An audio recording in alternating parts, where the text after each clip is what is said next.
In the early morning mist of a small town in Spain, a child was born. His name was Francis Xavier. Francis grew up in a noble family, surrounded by comfort, books, and dreams of becoming a great scholar. And he did.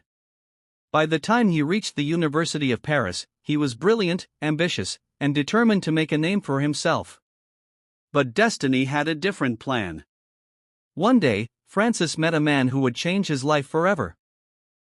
Ignatius of Loyola, a former soldier with a burning passion for God's mission. Ignatius saw in Francis not just talent, but a heart waiting to be awakened. "Francis," he said gently, "what does it profit a man to gain the whole world, but lose his soul?" Those words struck Francis deeply. Slowly, ambition turned into surrender. Pride turned into purpose. And Francis joined Ignatius in forming what would become the Society of Jesus, the Jesuits. But Francis's story was only beginning. In 1541, a request came from King John of Portugal. "Send someone to India, someone who can bring hope, comfort, and faith to the people there."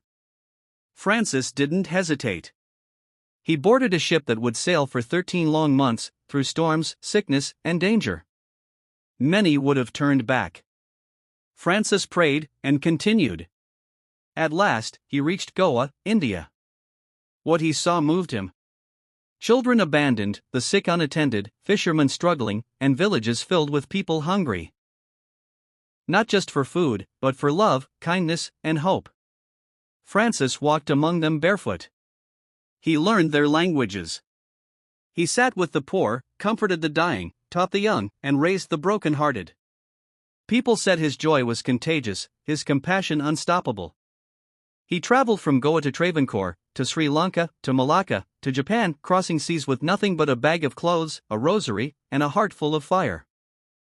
In Japan, he faced cold winds, unfamiliar customs, and dangers.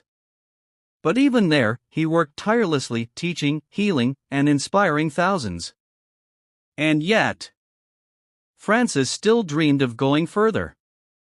He longed to reach China, a place he believed needed hope more than anywhere else. But on a small island called Sanshan, just miles from the Chinese shore, his strength began to fade.